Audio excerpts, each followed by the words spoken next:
Hello, everybody, and welcome to this week's episode of the CDL betting podcast. I am joined, of course, as always, by Ryan of CDLMetrics. Ryan, how are you doing today? I'm doing all right. Excited to talk about COD, our last week before we get some LAN action, so that's exciting. But we still got one more week to get through to sort out the seeds, and I'm looking forward to it. Yeah, I'm excited too. That being said, there's one thing I want to talk about first before we get into this week's matches. Is that obviously this is the Call of Duty betting podcast, but it might be like the Chalk League betting podcast here. Last week, of the 10 games we had last week, 4 of them were 3-0s.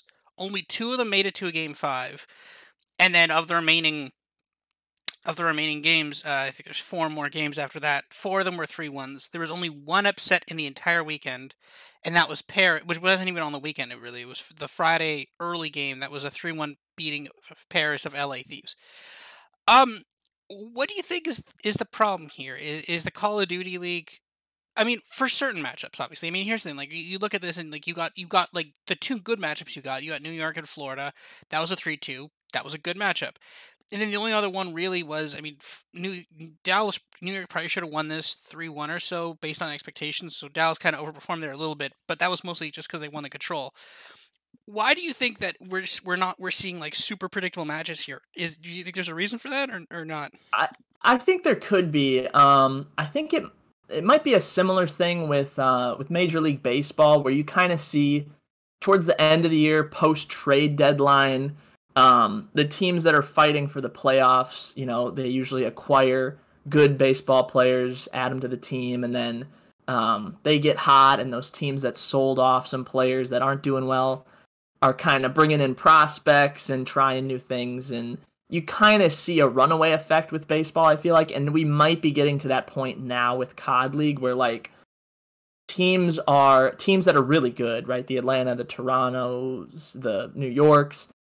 I think we're seeing less of like, let's tinker with trying new things and more just like, okay, let's hammer home what we're really good at. Let's lock up some more CDL points, bury our competition, and get on to the next week. Where, early in the year, you're kind of feeling out like, all right, what maps are we good at? What maps are they good at? Let's try some different strategies. And I'm sure a lot of that happens in scrims throughout the week too, but I think, come match time, it's like, all right, let's just figure this out. Let's get it done. So I think that might be a reason why. And you talk about motivation a little bit, right? Like, if you're Surge, you're not dead yet, technically, but, I mean, you lose as many matches as they have in a row, and it's just tough to, like, get up in the morning and say, like, all right, here we go. Let's go beat Atlanta or whoever you have to play. It's like, no matter what, you kind of know you're starting in the loser's bracket, and if that's the case, that it just is what it is. So we're getting to that point in the year where it's the separation is happening. I think there are still some interesting storylines for who seeds where at the end of the year. Atlanta should be the overall number 1 seed if everything plays out kind of according to plan, but I think you could get some shuffling around with the 2, 3, 4, 5 seeds. And then I think there is a little bit of a fight for the 8 seed. I know Florida did just beat LAG. That was a big match for LAG, who's currently in the 9. But I think that there could be a fight for that still. But overall last week pretty much hammered in who we might see for champs, and honestly the order that we'll see the seeds. So I think it's a lot of things, but we could see, 8 upsets this week. Who knows? It's always hard to predict, but I'm just really looking forward to getting on LAN, because these teams that look bad might somehow look way more impressive. I don't know. We'll see. It's been, a year and a half since we've had them. So, I just wish we could fast forward to next Wednesday or Thursday, or whenever the major starts. I don't know. They moved it to Thursdays now, which is fine, because we get a bunch of games on those days now. We get like 4 games. It's like 4, 4, 5, 3, but then the 3 is the long. So, but yeah, the big ones. Yeah. No, I mean, I completely agree with that. I think we're looking at a very tiered league. I think we've got Atlanta in a tier by themselves, at least according to my model, right? Yes, You look at the definitely. ELO, it's Atlanta in a tier by itself. Now, not completely alone. I think Toronto is somewhat close to them, and obviously results show that. I mean, pretty much every time that they've battled since Toronto won the stage two major, it was always 5-3. Now, basically 3-2. But that being said, obviously they don't get to play in stage four because Atlanta picked them to go to the other group. So, but I mean, I we're waiting on the phase Toronto rematch at this point. And then the next one, the closest to Toronto, is New York. These two didn't get a chance to play in stage three. I don't think they've played for quite a while. I don't think. I can't remember the last time Toronto played New York. Toronto and New York. Yeah, did they play this year or not? They, I'm sure they have at some point, but Oh, that was like a long. That was before Hydra, and that was probably maybe before Insight. yeah, it's been a while, I think, but Hmm. fortunately, we will get to see that. That should be the last match of the week, I It think, is or no, the unfortunately not the second to last last, match. Yes, second to unfortunately, last. yes, unfortunately, due to ratings, apparently they view that they think that Optic and LA Thieves should actually be the prime time Sunday game, which actually is wrong because when you look at the ratings, because I think it was CDL Intel tweeted out the rate like how many viewers they had during each match. Toronto actually had like was tied for Optic with the top spot, like with the most top spots. And the reason It makes sense they represent an entire country, so exactly, right? Like there's 30 million, 37 million Canadians, right? I mean, obviously not all of them are tuning in to watch Toronto Ultra, but like if you're a Canadian, you're a Call of Duty fan, you got one team, right? And that's the thing. I mean, maybe some sure I'd probably go for Minnesota and well, I mean, in professional sports, you have like some Canadian Seattle Mariners fans and some Canadian Seattle Seahawks fans, but I don't think they're Seattle Surge fans. So, um, yeah, like I mean, I definitely think Toronto's like good for ratings. Like Toronto, New York, like will be is the game of the weekend for me at least. So we'll have to see that. But no, so you got Atlanta and then Toronto, New York, and then Optic. They're kind of in a tier of their own. Optic's a little further down, but not as far down as that 3-0 from phase earlier this stage would suggest. Then you got Florida a little further down, but competitive with Optic. I'd probably bet them over Optic if we see that in the major. We'll have to see though. And then you got a huge step down. And then you get the next tier. You got Dallas and Minnesota basically tied. And then you've got London, Thieves, Paris, LAG Paris, and then Seattle. And they're kind of in the lower tier by themselves. And just right now, we're seeing a lot of like cross tier games. Like when we see like same tier games, a lot of them are competitive, except for when we kind of see the lower tier ones. Those are just kind of weird. But when we see like Toronto face off against London or Toronto face off against Dallas, it's just brutal 3-0s, right? Like when the top tier plays the lower tier, it's just backbreakingly painful. yeah, and we're gonna get a few of those talking about Thursday and Friday's Yeah, matches. I mean, there's like one that is probably gonna be decent, and then the rest are probably not. So, yeah, now with that said, that means that Saturdays and Sundays games should be a little better, probably. I think just looking at them, but yeah, yeah, there are some clearly defined tiers of teams, and upsets happen from tier to tier, but it looks like it's going to be a rarer occurrence as we approach the end of the year. yeah.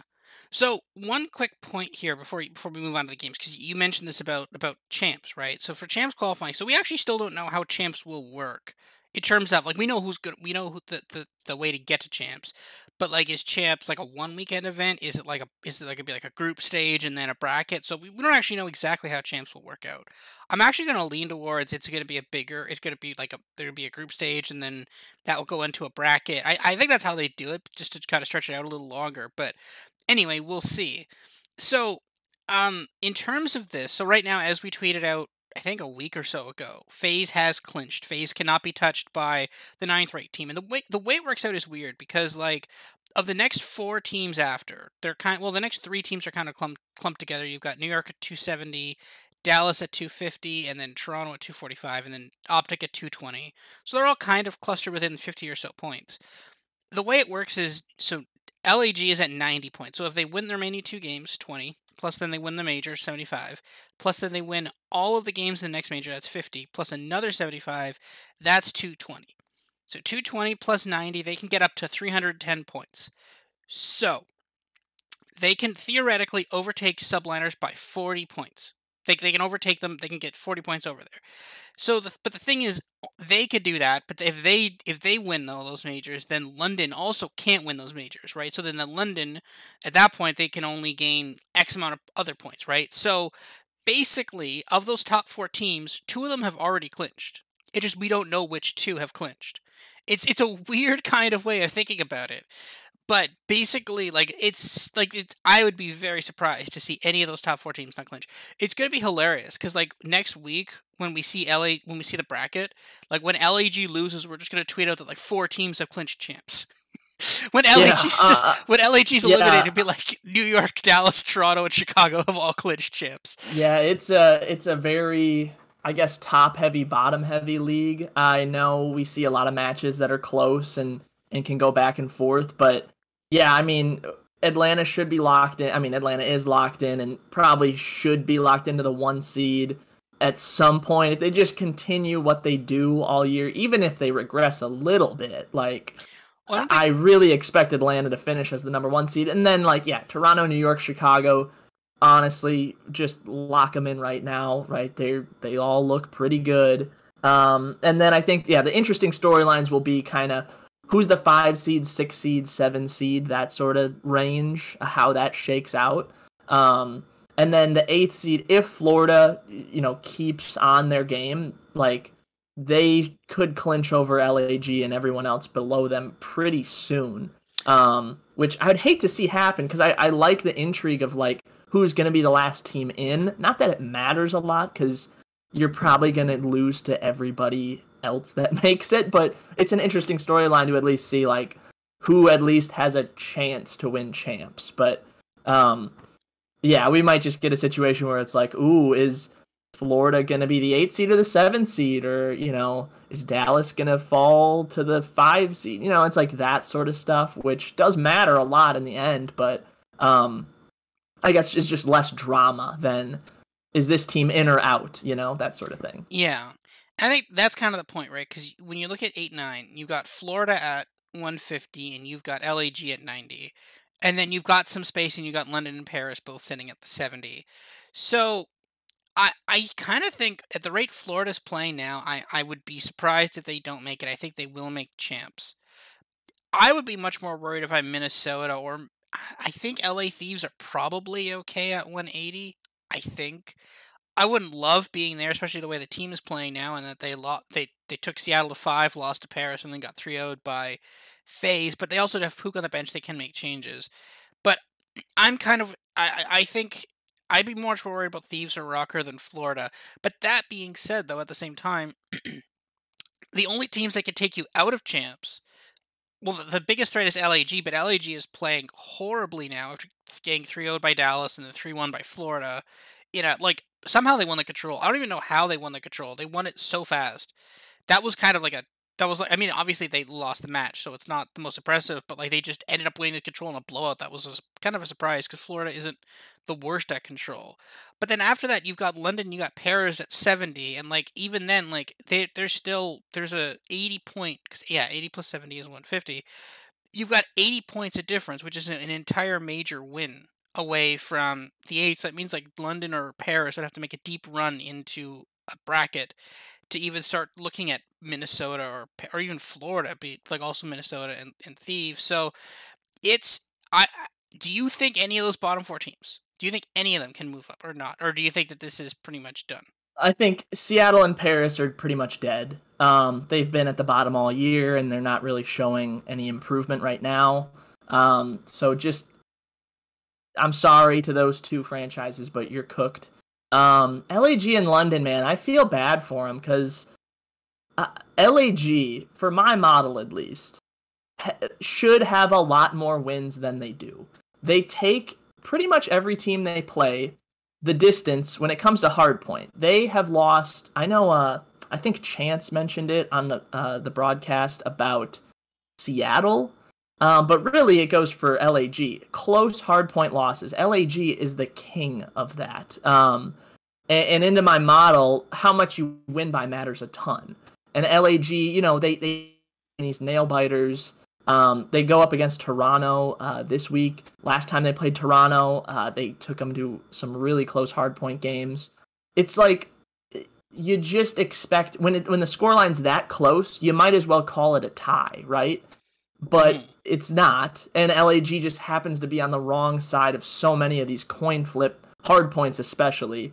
They've been a good search team all the year. That's kind of what they've relied on. But as a lot of people talk about, search and destroy can be, you can go hot and cold in that pretty quick.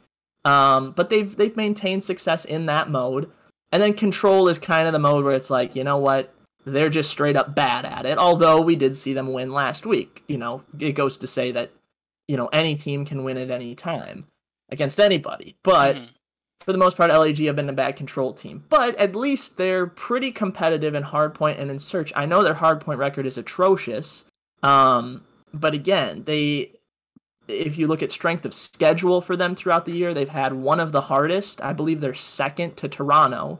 Funny enough, who they play this week. Another brutal match for them. But LAG have been put in some really rough groups.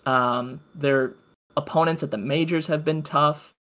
But so I feel for them, and London I feel for just because we've seen runs of success where people are getting excited for them, and they've had so many issues with visas because of their European players not being able to come over. You talk about Zero. Everyone talks about how good he is as an SMG and how he would improve the team, and we didn't get to see him all year except for like the kickoff weekend when he was playing from Europe on like a million ping, and he still looked okay. So you wonder about if the team, if the team got the roster that they wanted and was able to use it all year, could they have made champs? Maybe, but right now it's not looking likely. I thought Zapdius would help a little bit in the SMGs. He's not. Alex has looked okay, but those two teams I feel for. I don't think they're going to make champs, either of them. If I had to pick one, I'd pick LAG just because they have the point advantage, CDL point advantage. But losing to Florida definitely hurts. You're going to need some sort of losers bracket run from either team. LAG, I know, are 0-3 so far. I want to say London are that as well. Yeah, they're also 0-3. So, one, if not both, should start in losers. And when you start in losers, it's a death sentence, basically. You got to win, 7 matches in a row, most of them as an underdog. And, we see teams win 2, 3, maybe even 4 matches from losers, but it's a gauntlet, and starting down there is tough. So I feel bad, but yeah. Anyway, let's get to the matches because I'm excited. Yeah, I agree. So, all right. So right off the bat, we actually have, this is kind of unique. We have 2 identical lines. Yeah. LAG Toronto and Seattle Optic, both under. So Toronto and Optic are obviously both favored. Both underdogs. LAG and Seattle are both plus 350. Toronto and Optic are both minus 600. Match handicap. LAG plus 1.5, plus 162. Seattle plus 162 on the plus 1.5. Toronto minus 1.5, minus 225. Optic minus 1.5, minus 225. Over 3.5 maps on the first game, minus 200. Minus 200 on the second game as well. Under 3.5, plus 150 in the first game. Plus 150 in the second game as well. Why do you not just bet both 3-0? Right? Like, why do you not bet both minus 1.5? And then you also go in and you could bet, if you do a parlay, basically, if you could do Toronto minus 2.5 at plus 162, and you could do Optic minus 2.5 plus 162. It's a 598 plus 598 parlay, or 589. I don't hate that. The one thing I will say, Chicago Seattle very much should be a 3-0. Chicago are far and away the better team in every game mode, especially control. Obviously, Seattle are horrible at that. And they should win a hard point. They should win a search. Now, here's something that I find interesting with my model and what actually happens. I think my model overestimates how many times a 3-0 should happen. And I think a lot of that has to do with how map vetoes come in, right? So it usually goes like Team A or whatever will get to veto a hard point, and Team B vetoes another. And then Team A picks map 1 hard point, and Team B picks map 4 hard point or whatever. And then they do the same thing for search, but they switch. So you get a situation usually where it's like, okay, map one hard point favors one team more than another. And then map two can kind of flip on its head. And then map three control is kind of expected based on vetoes. Um, so you usually get at least one of the three maps to be somewhat favorable, even for a team that's a big underdog, like an LAG or like a Seattle. So we'll see how those play out. And again, we talk about when a really good team goes up against a really bad team, sometimes they'll play on their, not so good maps, just to see, if they have something to learn on those not so good maps.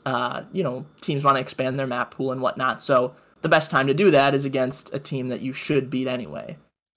Now, I'm okay if you want to do a 3-0, 3-0 parlay with Toronto and Chicago. I will say watch out for LAG. I do have Toronto as the better team in every game mode, but Search and Destroy should be close. And you go map by map, and both teams are pretty balanced across the board in terms of what search maps they're good on. So both LAG and Toronto are 0-1 on standoff. I'm interested to see if either one will pick that, or if one team will veto that. They both did not look great, but you talk about the other maps, Express, Miami, Moscow, and Raid. I have LAG ranked 1st, 5th, 4th, and 5th on those four, so pretty good. And then going over to Toronto, again, pretty balanced across the board with those maps, 2nd, 7th, 6th, and 1st. So we should get some close search and destroys, at least for game 2. That is for sure going to happen. And if it does go to a game 5, I do think that one should be close as well. So just be careful. I get LAG are on a cold streak, so if you want to just kind of, bet on that they'll stay cold against a really good team, I get it. But just beware if LAG take map 2 against Toronto. But honestly, we're getting to the point in the year again where the good teams just want to win. And Toronto, especially after having lost to Florida, they kind of need these wins. They want to guarantee a winner's bracket spot, and it's not yet guaranteed because they're 2-1, I believe. 2-1. So you got to beat LAG and you got to beat New York to get a shot at the 1 seed. But at the very least, beat LAG, and hopefully for them, they'll do it in a 3-0. Yeah, and I think if they actually do beat LAG in the 3-0, then they're actually in the driver's seat for the first spot, because then all they need to do is beat New York. And then, because then it would be a 3-way tie between New York, assuming Florida were to beat whoever they're playing this week, which is Dallas. Assuming they beat Dallas. At that point, it would then be it would depend on how Florida did in the last games, but if Toronto beat Subliners and they beat LAG, now if they beat LAG 3-0, then that means that they would have beaten Dallas, LAG, and then London by a combined 9-0. Mm-hmm. Which is that is phase level. That's like an actually absurd stat. But outside of that, if they did that, because the thing is, the first tiebreaker is head-to-head win percentage. So there'd be a 3-way tie. You do head-to-head.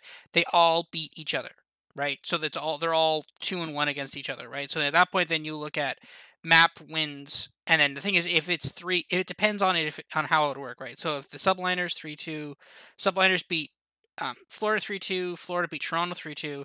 If Toronto beats Subliners 3-2, then it goes to other tiebreakers, which Toronto would have, because it would be match and map win percentages outside of those, which they would have because they've 3-0'd everybody else.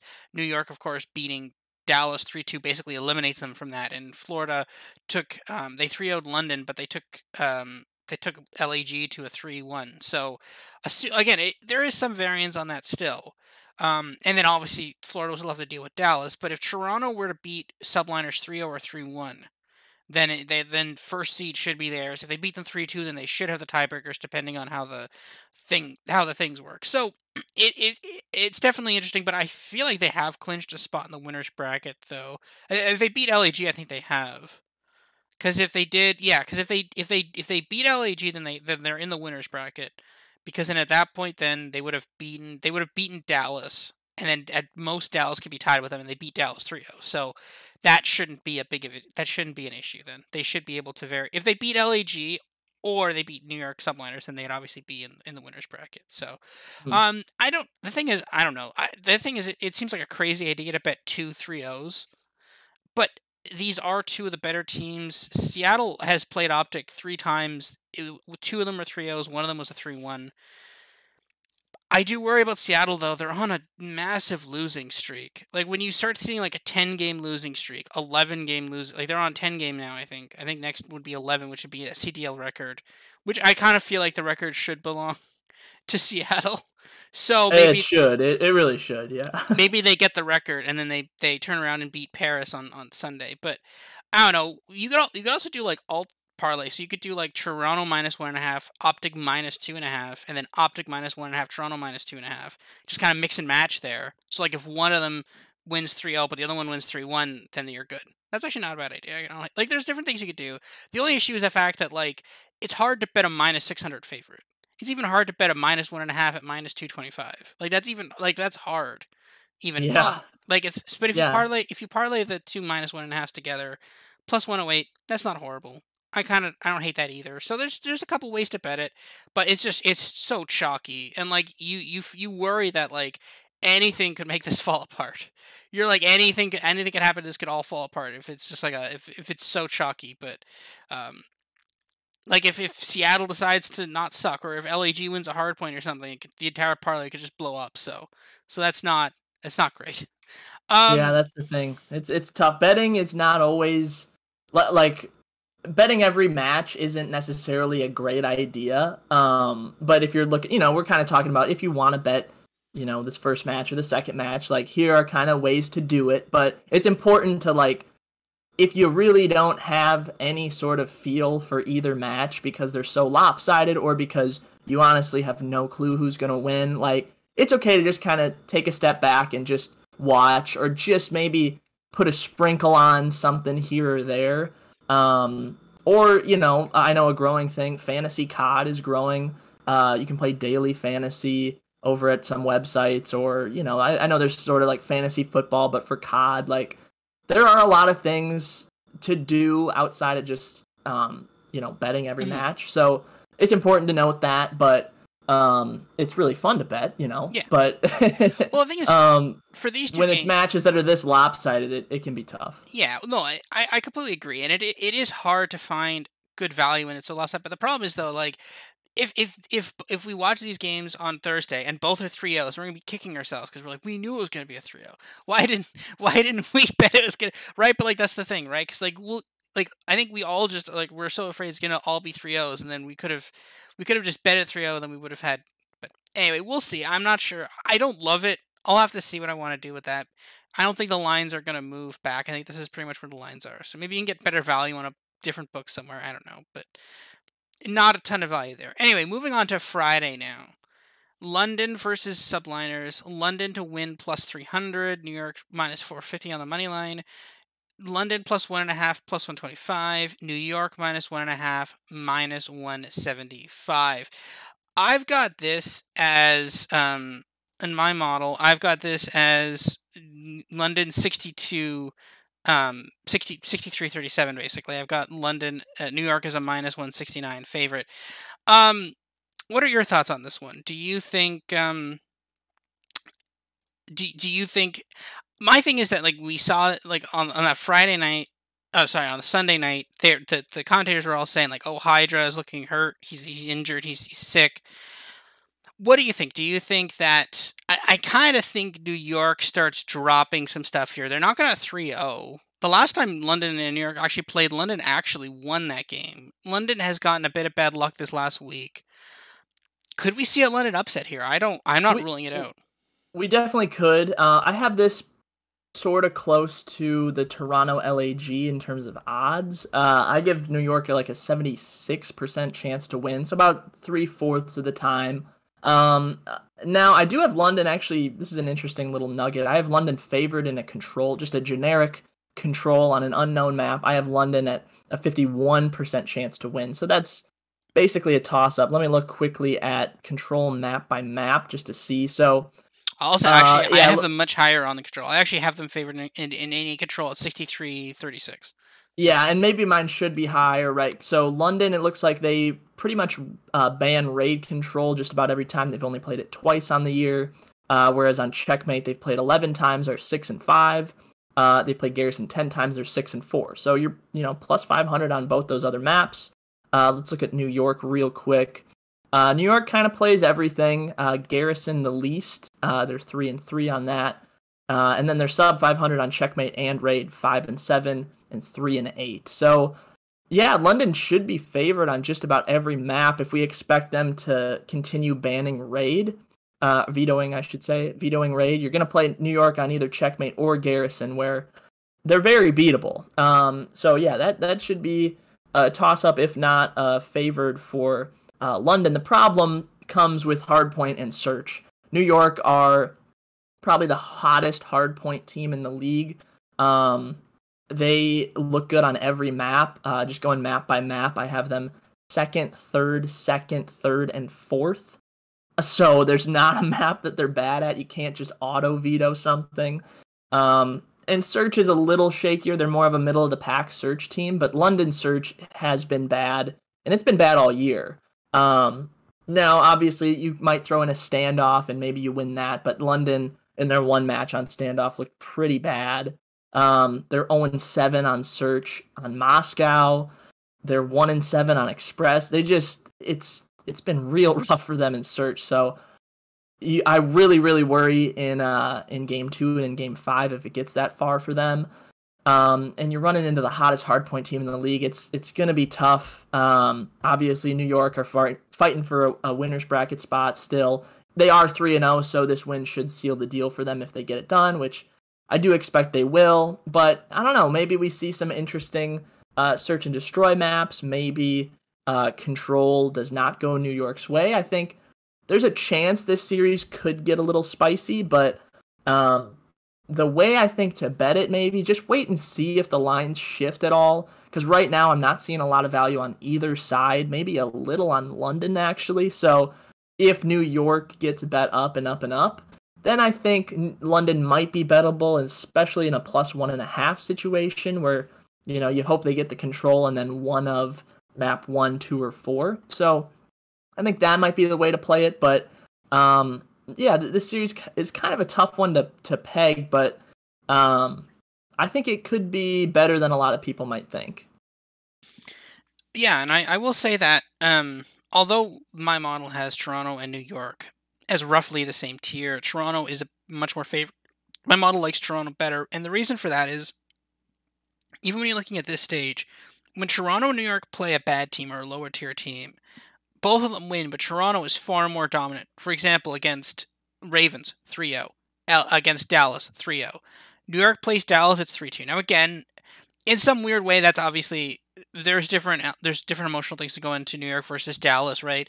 You've got Clayster revenge game, and honestly, in terms of success, right, New York is having more success than Dallas. You might actually have like Dallas revenge game. They're like, oh, we're mad that Krim left and got. We're mad that Clayster left and is doing better than us. So like, there's a bunch of weird emotional things. But even then, like New York beat LAG 3-1. Some of those were pretty close match. Like some of those were a bit closer maps than it suggests. So like, and again, the last time they played, London did actually win that. So, and especially if Hydra is sick.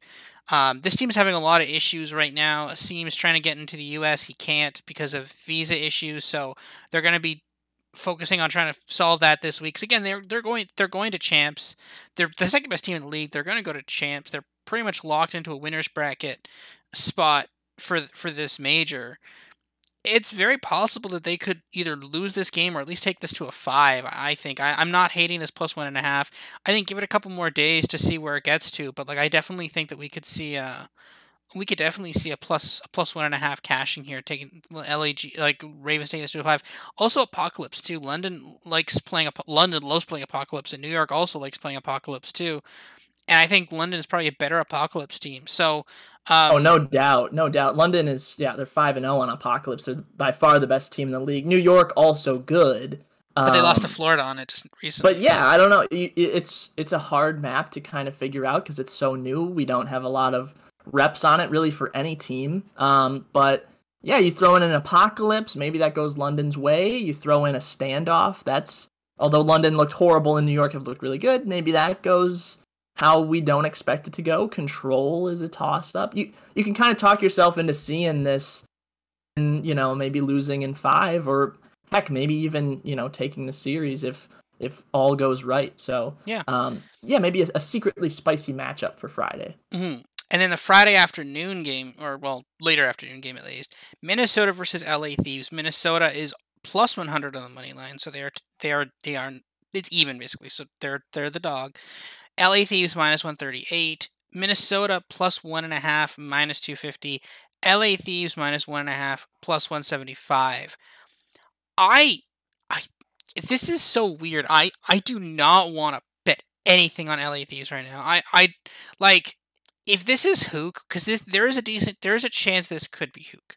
There's a chance, and again, we actually, the thing is, I actually kind of don't think it's going to happen now because we have a very nasty habit of recording the podcast in the middle of recording the podcast right before a team change is made. So, I don't think it's actually going to happen. But um, it's a non-zero chance that Hook could be in this game. Actually, this is the LA Thieves home series, so it's possible that we don't see that Hook is playing or not playing. I honestly don't know, but I don't like Thieves here. Thieves are a not great my model has them as the worst hardpoint team in the league. That happens when you lose 2 hard points to Seattle, 2 hard points to Paris, and then losing a horrible hard point. Well, losing a pretty brutal hard point to FaZe. So I don't know. I gotta think that this is not great. I kind of like Minnesota here, and honestly, you could bet you get spicy here, and because of the way it works, because like I have Minnesota favored in the hard point, then Thieves favored in the search, because apparently Minnesota is bad at search now, because they've just really been kind of bad at that mode the last little bit. Then I have Minnesota favored in the control, and then I have Minnesota slightly favored in the control, and then I have Minnesota favored in the hard point in the next hard point as well. If you want to get spicy here, bet Minnesota minus 1.5 at plus 200. That's actually I like that, but that's actually kind of a cool just side bet. Just be like, because like that's definitely in play here. Yeah, I think if Minnesota wins, I think the most likely scenario is in 4 maps. And I think most of that has to do with how much they struggle in search.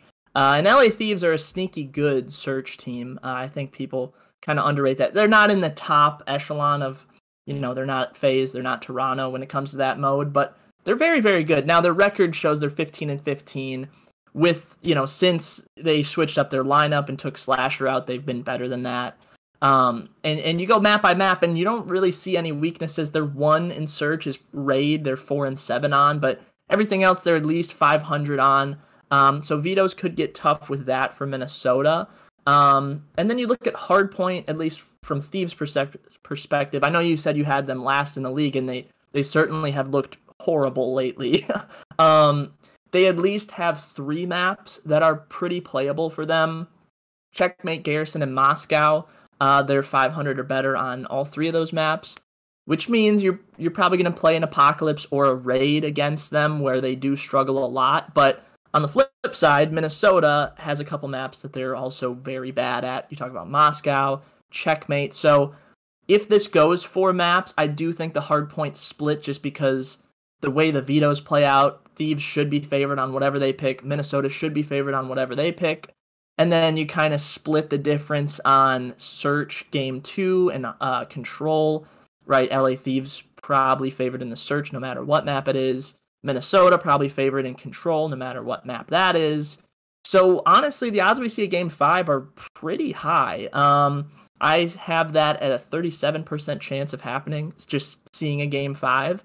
And in terms of betting either one side or the other, right now I have a tiny bit of value on Thieves, but again, my model doesn't really take into account recent performance just as much, so it's hard to really see any value on either team right now. I do think, though, if Minnesota does get bet up just a little bit, we might see some bettable numbers for Thieves. Like, if the tables flip and Minnesota becomes the favorite now, then I might consider moving in on Thieves, but it's tough. I I would go to say Thieves have been by far the hardest team to figure out this year just because they've made a lot of roster moves, and there are times where they look like one of the best teams in the league, and there are, times like we've seen recently where they don't look like they could beat anybody. Minnesota are kind of in that same mold too. They had a really nice hot streak in stage 2 and then have really tapered off since then. Now they are 2-1 on the stage so far. And this match, it should be a good one, and it should be very consequential for who comes out of winner's bracket for Group A. Right now, Minnesota are the 3 seed at 2-1. Thieves are right behind them at the 4 seed at 1-2. So whoever is the winner of this match really should have a leg up on who gets that 3 seed. I don't think either team's going to make a push for the 2 seed or the 1 seed. In fact, Thieves can't get the 1 seed. But this is a hugely consequential match, and one that I look forward to a lot. I think it'll be by far the best match of at least the first 2 days, if not the entire weekend. And I know at first glance it might not look that good just because, Rocker are and Thieves have been bad, but you put 2 middling teams together and you might get some fireworks. Yeah, I agree with that, and I think with Thieves, there's a lot of issues here, right? I mean, there is a lot of inconsistency as time, like early on in the season, they were truly horrible, right? I mean, they opened the season off against Optic. It was a hype match, and they lost 3-0, and then that stage they were not great. They were like okay, but not great, and then they struggled, and then stage 2 they really crumbled. Then they brought in Venom. Then they got rid of. Slasher for Draza. And then they were doing okay, right? They had this good team, but the thing is, then they got into, I believe, yeah, they got into stage 3, and then they got obliterated by Toronto. I think it was a quick 3-0 on the Saturday of that major, and then that was it. Then they were sent home, and then then they started stage 4. And the thing of it is, then Thieves made a decision that I really like that decision, because I think they sat down and they said, look, we're a good but not great team, and if we continue on with this roster at this rate, we'll get to champs. We'll probably do reasonably well. Maybe win a couple.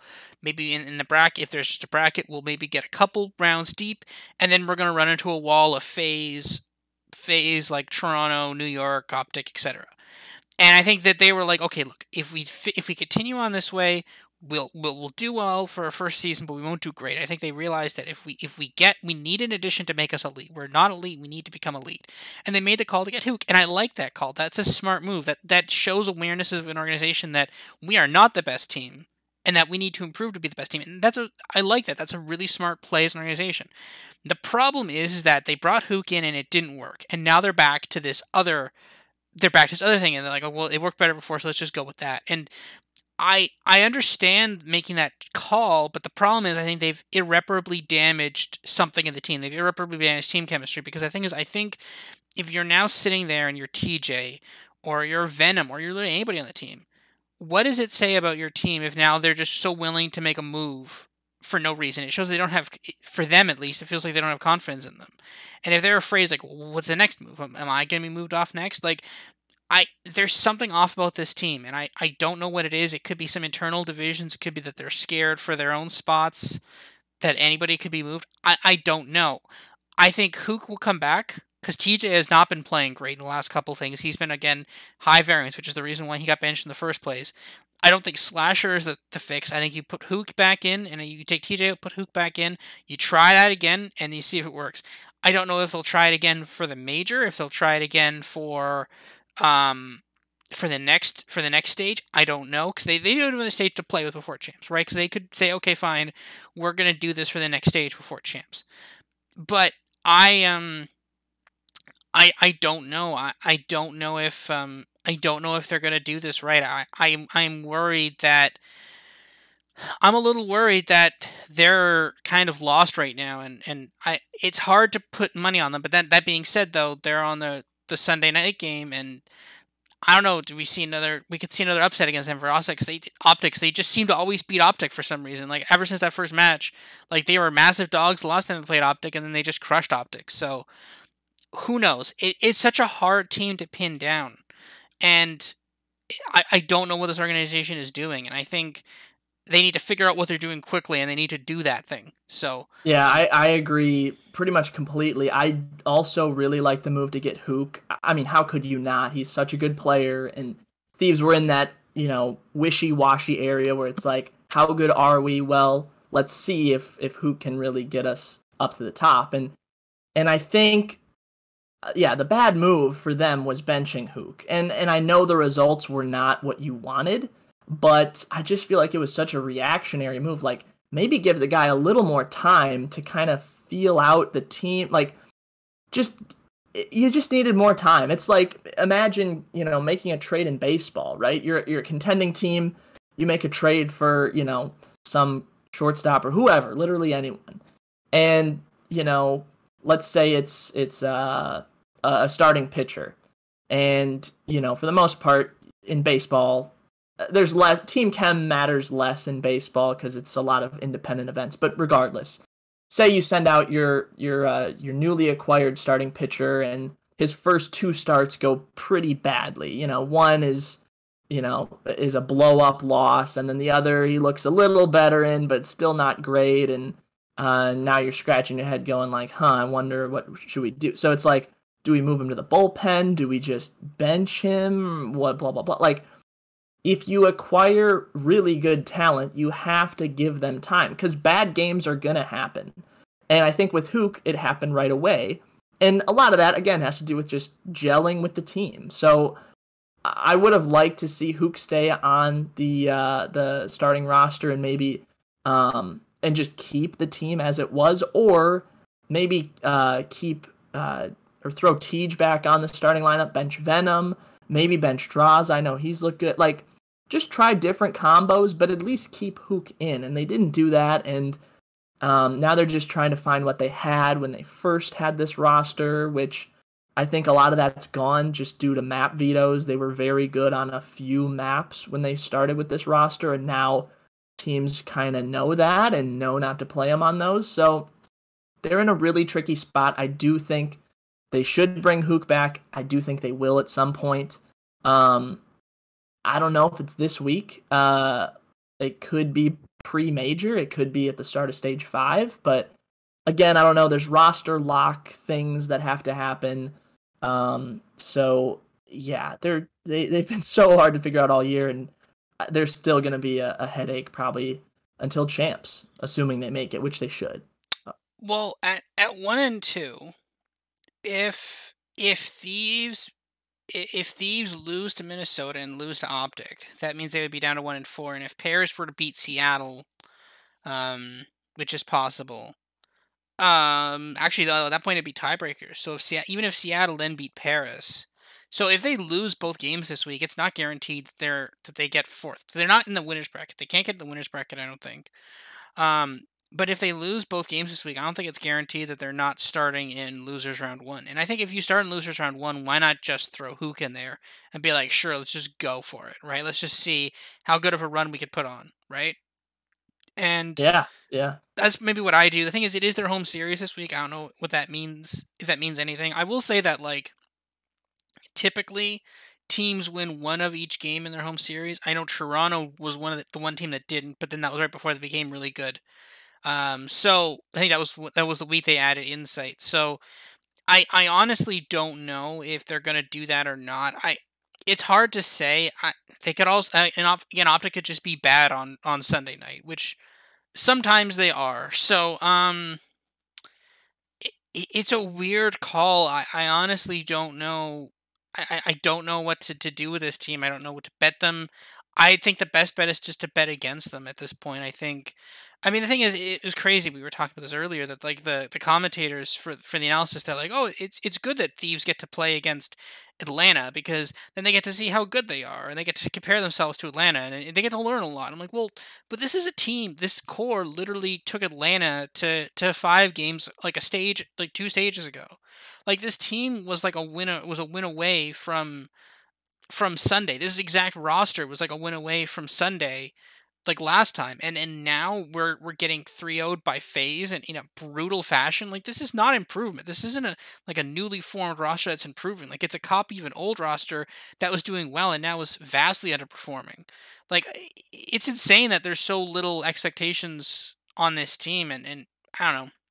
It's weird to me, but we'll have to see. But anyway, moving on to Saturday now.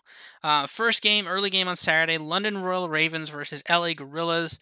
Ravens plus 110 on the money line, LAG minus 150. Ravens plus 1.5, minus 250. LAG minus 1.5, plus 175. My model has London winning this map. London winning this 3-1 more typically. 3-1. It's basically 3-1 if it goes to game if it's in a game 4, and then LAG winning it 3-2 if it goes to a game 5. What do you think? Do you think? I mean, the thing is, this could basically be like LAG was the ninth place team and was chasing Florida as the 8th spot. Do you think this could be the game where London supplants LAG and is the sole person going after the 8th seed? What do you think? Could be. I do have LAG favored. Those lines sound right about spot on what I've got. These teams are close in hardpoint. They're honestly 50-50 matches for me. So again, you get kind of that split if we get at least 4 maps. London should win their pick. LAG should win their pick, assuming vetoes don't get weird, which I don't think they will because these teams are fighting for their lives. And then I think we see some clear differences. Search and Destroy is obviously a big difference in favor of LAG. And then Control, we already talked about London, are kind of sneaky good at that, where LAG are pretty horrible.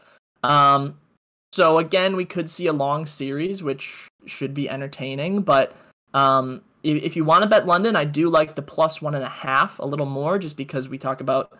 or I'm sorry, maybe, yeah, plus 1.5 is all right. If you want to bet a minus 1.5, I don't hate it either, just because they should be favored in Control and maybe could steal LAG's hardpoint if LAG continue to completely collapse at the end of games like they love to do. But we'll see. LAG, if you're going to bet them, I think, if they are going to win it, it usually takes them 5 maps, and I think this series is no different. It's kind of a classic. One team is better at the respawns, one team's better at the search and destroys. It'll come down to Control. So yeah, that's the case for London. But I don't know. We'll see. I think I lean LAG because I'm a sucker for them, and I think they deserve more wins than they have. But same thing with London. Both are in pretty bad form recently. It's a tough one. I get why this is the first game on Saturday because there's not a lot to be excited about. Let me just put it that way. But again, just a wait and see approach from a betting perspective. If one team gets bet up a lot, the other team might be the play. So that's all I got to say about this one. You got anything else, Robert? Sounds like bet the dog to me. You're right. We'll see. I agree with that. Let's see if there's some line movement here. Again, we'll get some data points here, right? LAG versus Toronto, right? If LAG puts up a fight against Toronto, if they win one map or they win 2 maps even, then they definitely should be favored against Ravens. And then again, Ravens though, they're playing subliners. They could win. We even said that they could possibly win that series, right? So definitely a lot will happen to this. I suspect a lot will happen to this line before Saturday. So next up, Minnesota Rocker versus Atlanta FaZe. FaZe a giant minus 1,400 on the money line. Minnesota plus 650. Minnesota plus 1.5, plus 275. FaZe minus 1.5, minus 400. Over 3.5, minus 138. Well, that's what I don't even know what you do with this. What is a 3-0? What is a 3-0 for this? Because that's the only value you're getting on any of this stuff. Yeah. Plus 110. These numbers are laughable. Don't bet that. So the plus 110 that sounds about right. I have Atlanta winning in 3 maps about 51% of the time, which is a shockingly high number. But just think about this matchup for a second. It's by far the best team in the league, facing a team that has shown success for, I don't know, 2 weeks in the middle of the year and nothing else since. Yeah, it's a juggernaut versus not a juggernaut. I have Atlanta winning this match 94% of the time, which is not a lock, right? Let's get that straight. Minnesota has a better chance of winning this than you do of rolling a 20 on a 20-sided die. Um, but it would be it would be a big surprise if they did. Now, I don't know if we've actually seen this match at all this year. I think people really wanted it when Minnesota was hot, when they took out Optic, when they took out Dallas or whoever they were once they got Standy, and people were like, "Oh, let's see him against FaZe." And I don't think that ever happened, but it got close. Um, but it's tough, man. It's Atlanta can beat you on any map. Now, again, this might be a weird situation where Atlanta play they're not so good maps. Maybe they throw in an Apocalypse Hardpoint. Maybe they throw in an Express or a Standoff. Heck, maybe they do Checkmate Control, which they like never do. But at the same time, Minnesota doesn't play that. I don't know. Again, I think vetoes will go more according to plan from here on out. So an Atlanta 3-0 probably in the works. Maybe a 3-1. Maybe Minnesota can take that search. Or maybe Control. They've looked okay at Control. The problem is Atlanta. If we're talking about a specific team and game mode that is the best in the league, you can make the case that New York Hardpoint right now is on another level. But Atlanta in Control throughout the entire year have been unbelievably good. Like they don't win like 3-2 all the time. They crush you. They're 26-7 in Control. If we take out Checkmate, how many of those are Toronto? Yeah, that's true. It's like two of them are from the major. Yeah. They're 26-7 in Control. Take out Checkmate where they're 3-2. So we're just talking Garrison and Raid. They're a combined 23-5. So good luck. And I think the reason they're so good at Control is because it's the finesse game mode. Like, the whole point of Control is get a kill, move up the map a little bit, and then like play your life a little bit, see if you can find another pick, move up the map a little bit, wiggle around, play your life, all that, and they are the masters of that game mode. And it's like, do I trust like Major Maniac to do that sort of stuff? Like, not really. No offense to him, but like everyone struggles in Control against them. So it's going to be so tough for Minnesota. But again, we might see a funky search and destroy pick. And Minnesota have had hard point maps where they look like they've shown improvement. So it's not impossible, but good luck to Rocker because they're going to need it. That's the one thing I will say is that this is this matchup. Minnesota is just so slow of like they do not do anything around the map. They do obviously do things like they win games, but they're so slow. They're so like plotting and methodical. So it's an interesting matchup. I don't think they'll like. I think at some points Atlanta will just be able to fly out and like crush them. But actually, as I'm saying this now, I'm realizing that this is not just a Priesta revenge game. This is also a Major Maniac revenge game. That's true. I just realized it's a double revenge game. Am I gonna convince myself to buy a +1.5 here? That's insane. I don't. Maybe I don't know. That seems insane. Maybe. I mean, you're asking them to definitely win game 2 search and then take take one of the hard points, which they could if they get one of their map picks that they like, and Control is I chalked that up already. It's going to be tough, but again, we've seen crazier things happen. Fun +1.5 bet. That I don't know. I mean, it's a double revenge game because like both these people were dropped from FaZe. Yeah, but you don't think Atlanta wants to go like, you know what? We made the right pick. Go fry everybody. How many straight games have they won? Like, when was the last time they lost a game to? Who, Atlanta? Yeah. To who? Was it the major? Did they lose at the major? I don't think so. Or yeah, because they came from losers bracket. Well, no, So they New lost York it. in winners final, right? No, no, I'm not even saying lost a game. I'm not saying lost a match. I'm saying lost a map. Hmm. Was it the major? Have they not? They've played 4 matches. Have they lost a map so far Let in me see. this Who stage? who have they played? They've played everybody but Minnesota. So Optic they swept. Yeah. Seattle, they Thieves swept. they They swept. Paris. That was right. Week 1 Paris. That was the last time they lost a map. Yeah, Paris everyone's like, standoff. "Oh, Paris, uh-oh," and then it's like, no. Paris standoff. That was the last map that they've lost.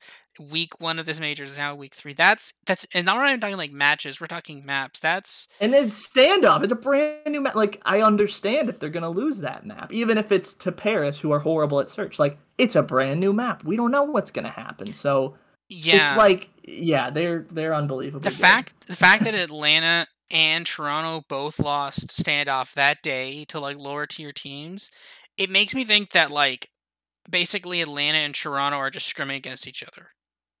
Because both of them are so Maybe. dominant in all the games. Like I'm almost wondering if they're just like secret. I'm not sure if it's secretly or not. I don't know if how they talk about this, but I almost wonder if literally just Atlanta and Toronto are just playing each other constantly. Because the thing is, if you're playing against the best team, then you can make your two teams the best two teams in the league.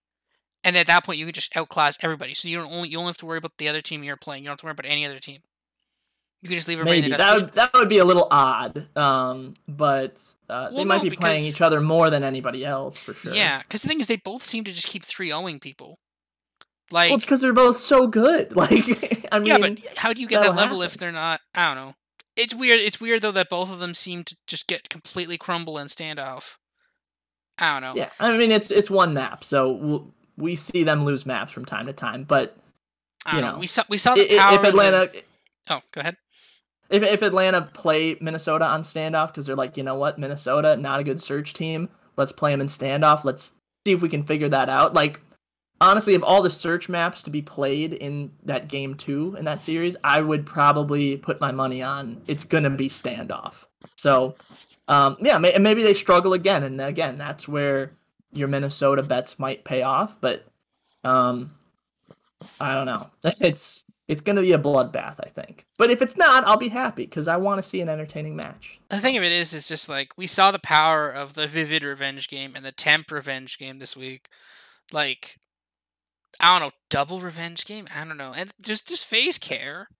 Like they just obliterated like thieves. Like do they even like they don't need this map? They don't need this match. Eh, I mean, so if Rocker beat whoever they play earlier in the week, who do they play? Thieves. Thieves.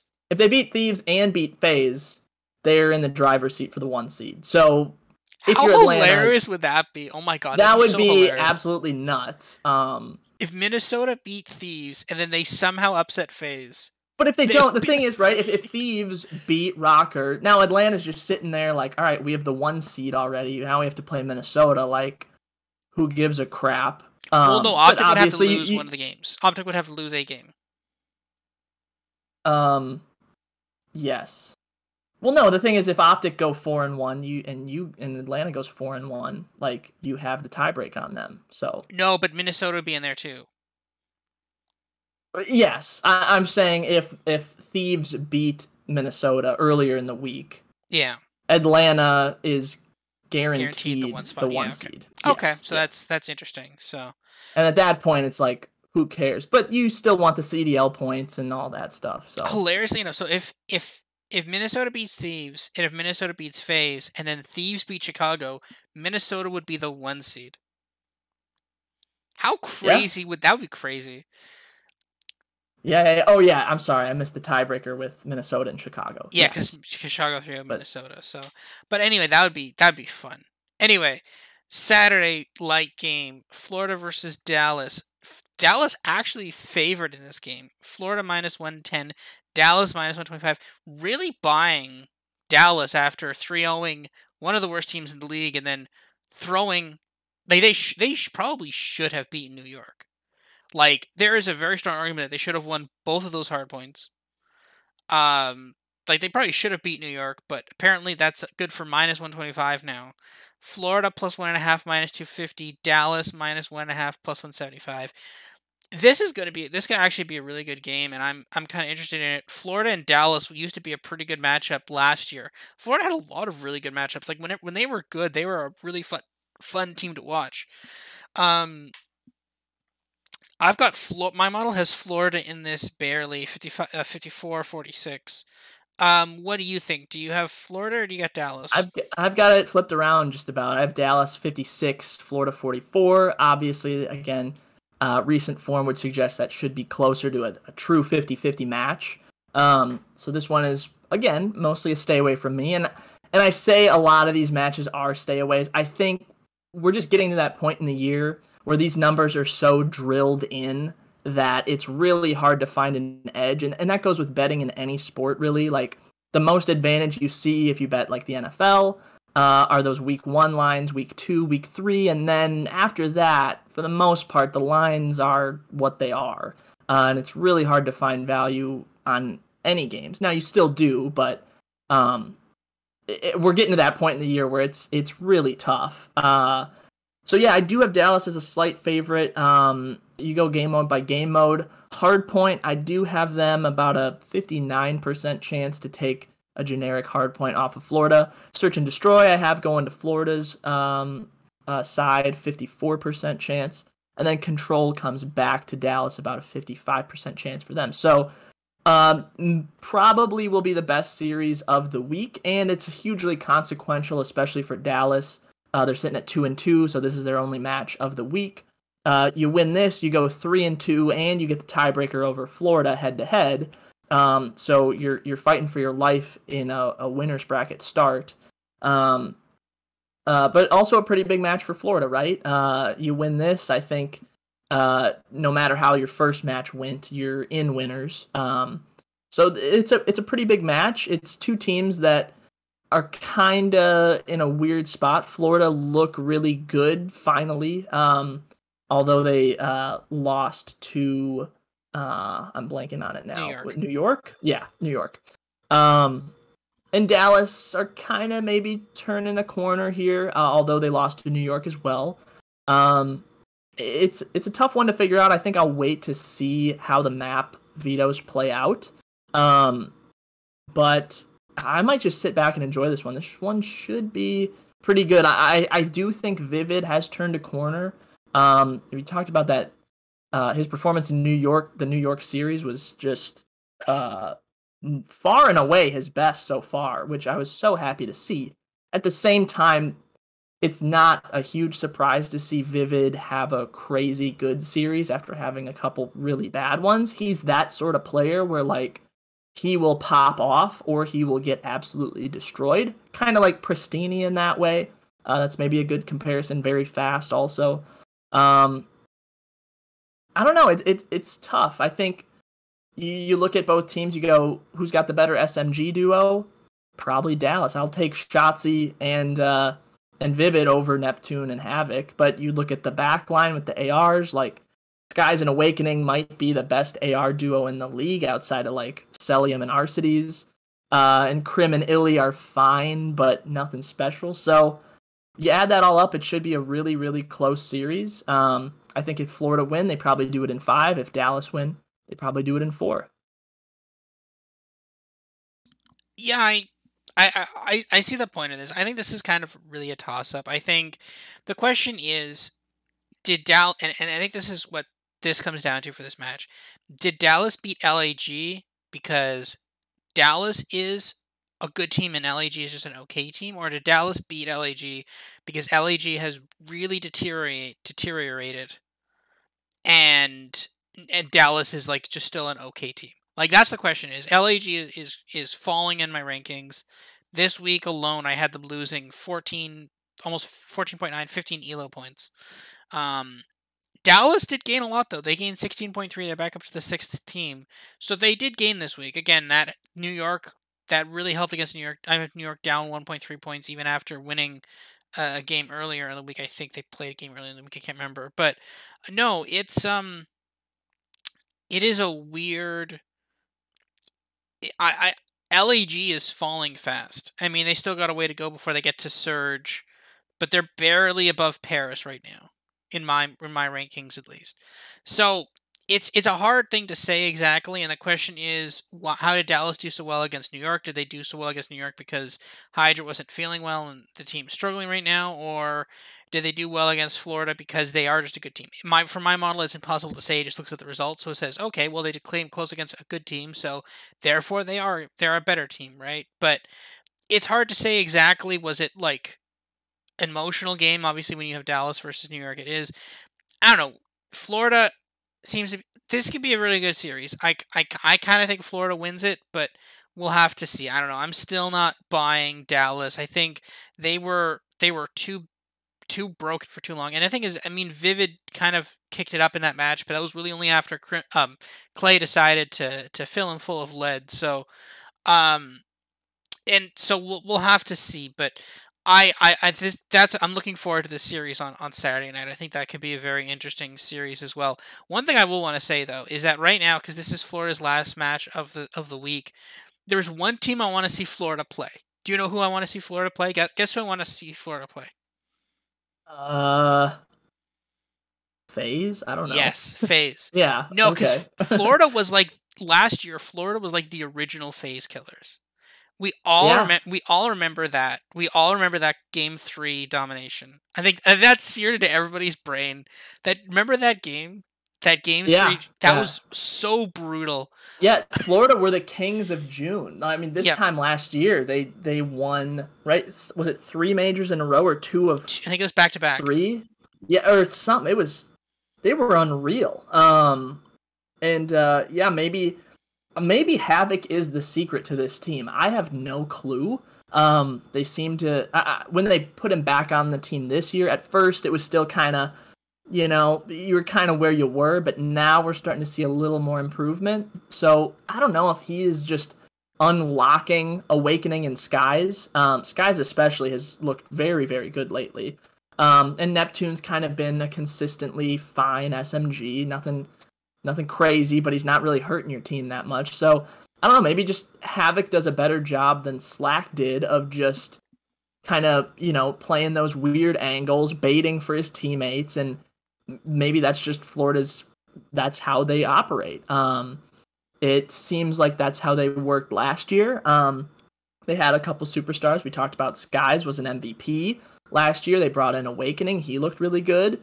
And then they had a couple players that, their numbers weren't great, but if you can bait for your teammates that well, like, that works too. So I think he's helped a lot, honestly. I know I said he wasn't really doing much after the first couple matches, Havoc, I mean, but He's yeah, definitely I don't know. improved. Yeah.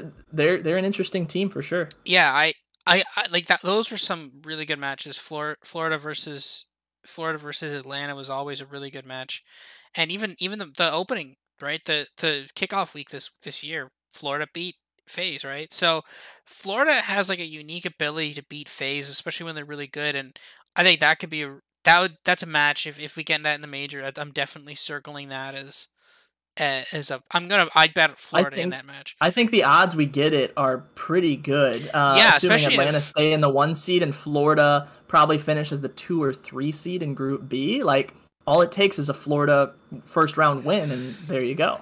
Yep. So it's definitely possible, and I mean, we don't know who that's going to be yet. So we'll probably end up talking about that next week. But yeah, it's that could be some pretty interesting. I'm looking forward to that. All right, Sunday. Yeah. Sunday. Seattle versus Paris. Woo! Seattle What a plus. match. Yes, Seattle plus 110 on the money line. Paris minus 150. Seattle plus 150, plus 1.5 minus 200, and Paris minus 1.5 plus 150. Paris, of course, coming off a 3-1 lost Optic after they responded to my post about their odds, asking if Yes. after I asked if that my chart said if they would win, and then I just pointed out, I was like, no, it's a saying that is it saying math is a sin, which I'm not 100% sure what that's from. But anyway, they're saying, do we win? And I said, well, no, the odds are that you're going to lose 3-1. And then lo and behold, they lost 3-1. They probably should have won that game 4 though, until Yeah. until the listen in with Optic, just a complete domination of a listen, and that was insane. But no, so I mean, maybe I'll respond to Paris on Twitter this week and say, "Hey, you're favored against Surge." But the thing is, now at this point, we're now baking in the fact that Surge will have lost 11 straight games, which would be a CDL Right. record. Are Yeah. we gonna like when you get a team that's on such a cold streak, like you never want to keep betting against them. Like this is the thing, when they're doing so bad, you want to stop. Oh, I just realized this is a classic revenge game. Literally a classic revenge game. True. That's not Yeah. bad. That's something. Those lines are about where they should be. I've got Paris 55%, Seattle 45%. And the difference comes down to control, which we talk about with Seattle every week. Hardpoint and search, both these teams, bottom of the league. They're both very close in both game modes. It's who's better at control, and it's clearly Paris, because they actually have map wins on more than just one map. Believe it or not. Here's our Such an weekly insane stat, by the how way. bad is Seattle at control update. Well, Garrison, which is their one okay map, they're 3-8 on, and they are still 0-11 on checkmate or raid. Paris, Garrison, which is again Seattle's best map, they're 3-3 on, not 3-8. And then checkmate and raid, they are combined 5-11. So again, they're both very bad teams. So the records are horrible. But Paris has a little bit of success on other maps. So that's where the advantage comes in. Now, I will say Seattle should have had a raid control win against, I think, Minnesota. I can't remember who it was. No, Thieves, maybe. No, I don't know. No, it was Thieves. I It was can't remember. Thieves. I think It it was was Thieves? Thieves. Okay. Where they had a raid control, and they had the life advantage. They were on defense, too, I'm pretty sure, with a life advantage, and they went 4 down with, 5 seconds left on the clock, and Thieves stacked the point, and there's your Game 3 loss. So, they almost had a win on not Garrison, but yeah, that's where the difference for me comes in. I don't know if this line is going to move much. I don't know if I'm going to bet it. It's a horrible matchup. But yeah, you make a good point. Classic revenge game. Maybe that's something. And yes, Seattle probably has to win at some point.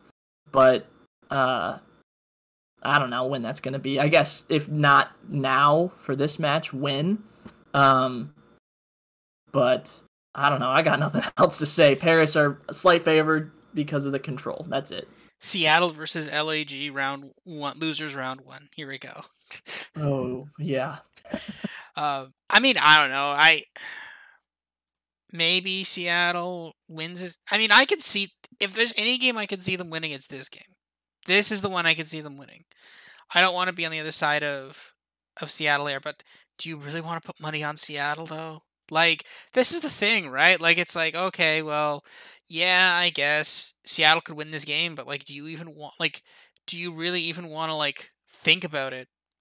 Oh, we actually have an update here. So the next game we're talking about, this game actually was until a little bit ago -120, -120. It's actually, so Toronto versus New York, it was dead even with Toronto as the, I think it was actually New York as the slight favorite. It is now Toronto -150, New York +110. Some money, some Toronto money just came in apparently. Toronto, yeah, New York +110. Toronto -1.5 +162. New York +1.5 -225. Judging by how this group goes, I just assume this is going to be a 3-2. But I actually I see some value on Toronto -1.5 here.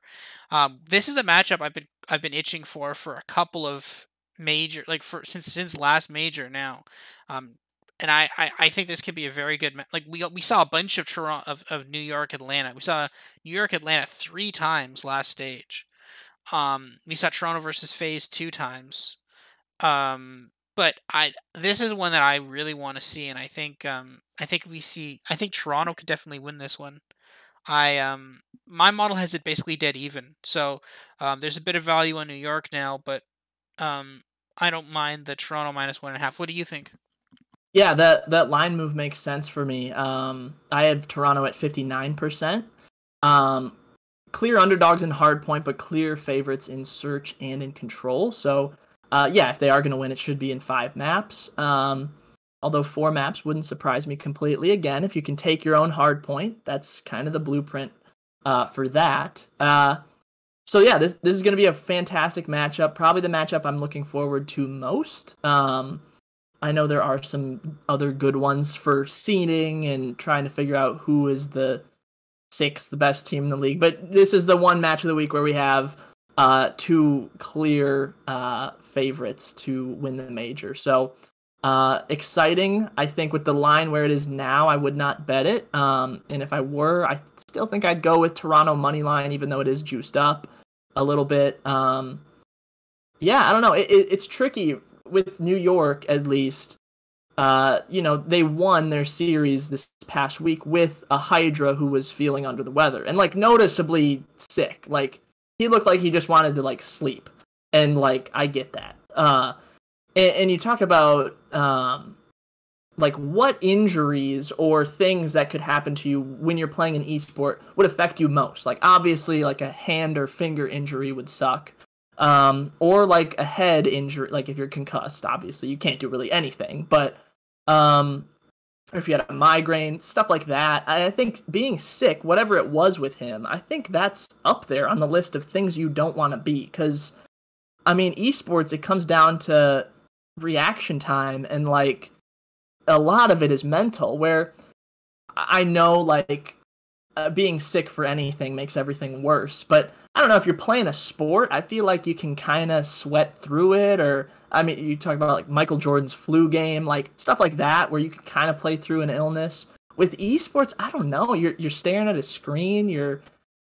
Things are flying around everywhere. It would be tough. So if we get a healthy Hydra this week, I know this is such a weird storyline to talk about, but I think we see maybe a slightly improved New York team that maybe makes this match in their favor. I don't know, but as of right now, Toronto are the favorites. They should be, but expect a really good series because I don't think either of these teams will just lay down. We have I think, again, a pretty clear advantage in terms of SMGs versus, well, actually, I don't know. The SMGs are pretty close and the ARs are pretty close since Mac is now like the best player in the league. So I don't know. It's going to be a close series. I'll see if the line moves anywhere further. If it moves even more in Toronto's direction, which I don't know if it will. I think it might kind of stay where it is or maybe move back to New York.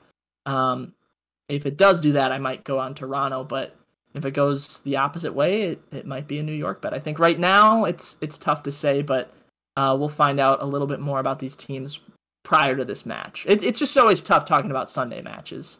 Yeah, and that's the thing. CDL injury reports when, like we get them for the NFL, right? We get like this person practice. We need like so and so flu like symptoms or something. So Yeah. we need CDL injury reports. But no, yeah, it's interesting. This is probably for me the best match of the week. I I don't want to bet on New York. I mean, again, I'm Canadian, right? So my team's Toronto. I'm obviously from the GTA too. So, but it's I don't know. I want to see Toronto win this game. My model thinks Toronto is just a better team than New York. I thought that for a while. Came down a little bit after Toronto lost to Florida, but Florida has improved a lot, right? So, um, yeah, it's interesting. I think Toronto's just a better team. I think it was a fluke against Florida. I think the I mean, here's the thing, right? It was game on hard point is where Toronto's always struggled, right? Like you go back to that Florida series, Toronto's always struggled in game on hard points. The search and destroy, they've generally been stronger there, but again, it was standoff, so they hadn't played it before, so it was a fluke. They destroy them in the control. They come back, I believe they win the hard point with something, and then they get unfortunately Moscow game 5, which is their worst. Like, although the stats don't say Moscow is their worst map, it's like actually their worst. They started out like okay with it on the year, but it just seems that every time we play in Moscow, it just never ends well. There's been a lot of heartbreaks on Moscow for Toronto. So, and the second I saw it, in that Florida match, they went down 0-2. And the first thing I bet was because I had seen the maps. Obviously, I saw that Miami was game 5, and what I did was I immediately bet Toronto +1.5 because the money line, like I knew there was a good chance Toronto could come back, and they did. So I got some stuff. I clawed some stuff back on the +1.5 after map 4. But I didn't bet money line because I'm like, it's Moscow. They have to win on Moscow. They have to not Moscow. They have to win in Miami.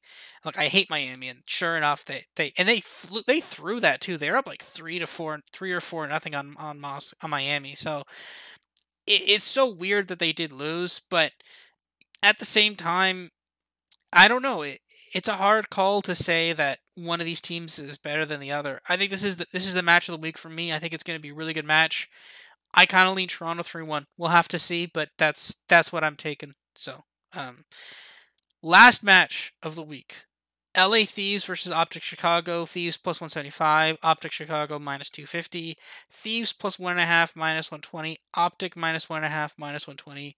People don't bet on this game. Just buy Bitcoin. It's easier. No, but seriously, like these are the two teams that are like the most either like dominant or worse on any given day.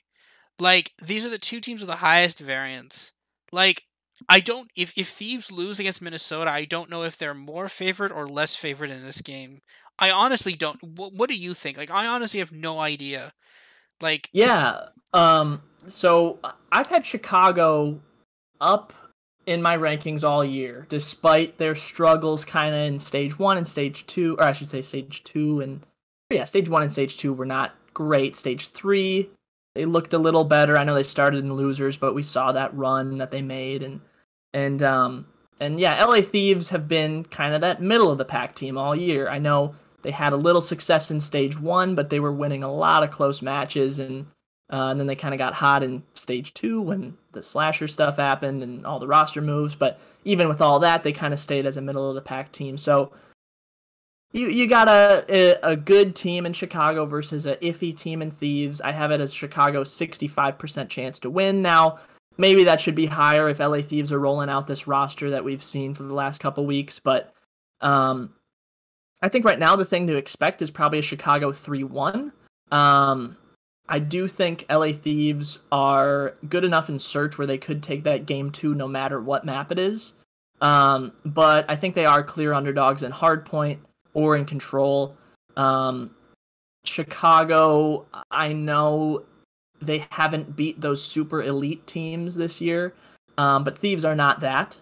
So yeah, I don't know. I kind of expect this to be chalky. I hope it's not. I never hope anything's chalky because that's just boring. But I don't know. I would be a little shocked if Thieves come out and win like 3-1 or 3-0. Like genuinely very surprised. If they win, a map 5, I think that makes a lot of sense. But yeah, I don't know. I think this is Chicago's to lose. And hopefully we get a good series because, yeah, it does feel like this one tends to be a little more of a blowout no matter what it is. So I don't know. Maybe the best bet is just to bet like Thieves 3-0 or Chicago 3-0 and just, which I guess would just be under 3.5 maps. But yeah, what I'm seeing yeah, I right don't. now is I'm Yeah, seeing under 4.5 minus 225. I actually really like that because I do not like no matter what happens in this. I think anything could happen in this game, but no matter what happens in this game, I don't see it going to a game 5. Like yeah, which sucks because I would love to see this go to a game 5. no, but But these teams were good before. They aren't good. Like the Toronto, New York should be the Sunday night. I do not know why it's a Sunday afternoon. It should be the Sunday night, but I think it's just because it's Thieves' home series, so they probably want to put Thieves last. If I had to guess, that's probably why. But yeah, I agree that completely. makes too much sense. You're probably right. Yeah, Um, the thing is, I see this either being this is either 3-0 Chicago. Like my model isn't saying this obviously, so this is me just talking.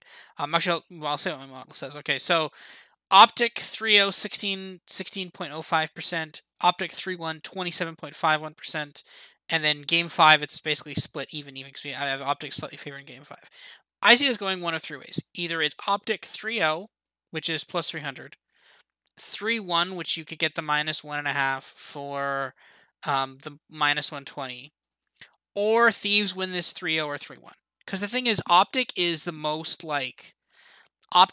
momentum driven team. So, for example, if they get out there and they start getting crushed, then they just turtle up and then they just suck, right? Because the thing is, if Thieves come out hot, then they're still going to they'll carry that on. Like if they come out and win the hard point, then they're going to carry that into the search, and then they'll carry that into control, and then they'll like honestly, if Thieves come out hot, they win 3-0.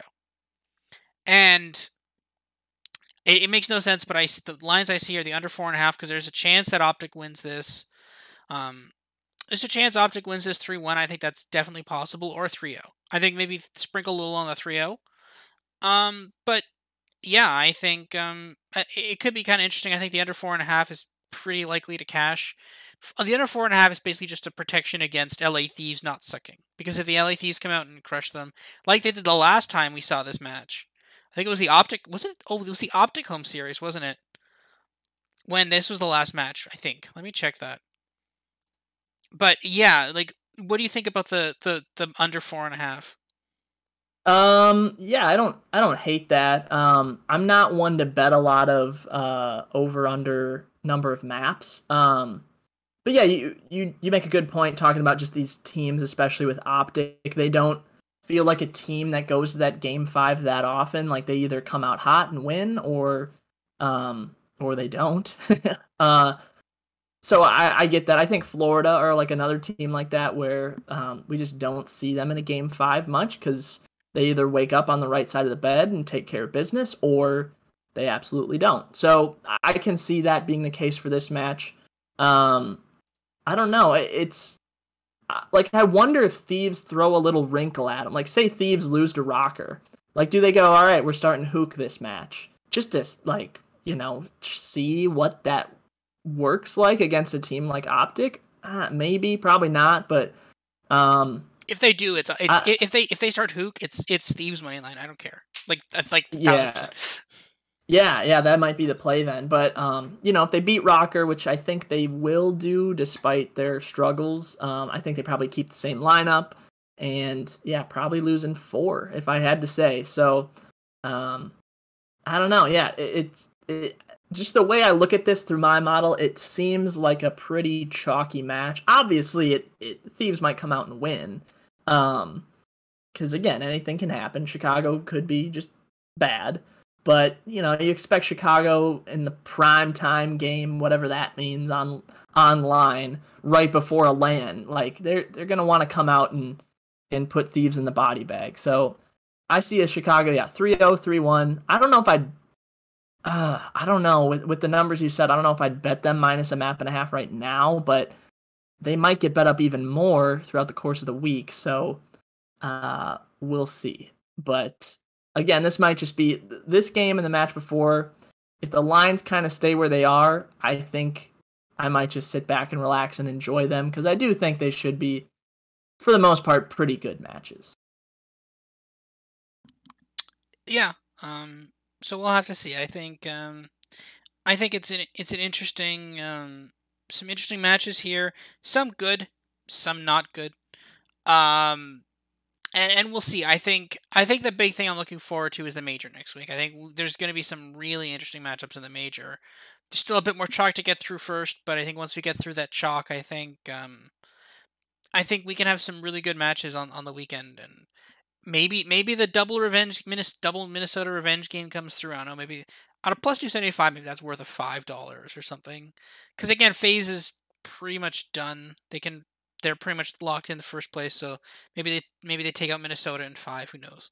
But anyway, Yeah, I can see it. who knows? Anyways, thank you for coming on today, Ryan. Yeah, Well, thank you. yep, you can go follow Ryan at CDLMetrics on Twitter. Obviously, he posts all his match ratings, and he posts his analysis for all the map sets when they're announced. So go ahead and give him a follow. And other than that, yeah, we will see you guys next week. See you guys.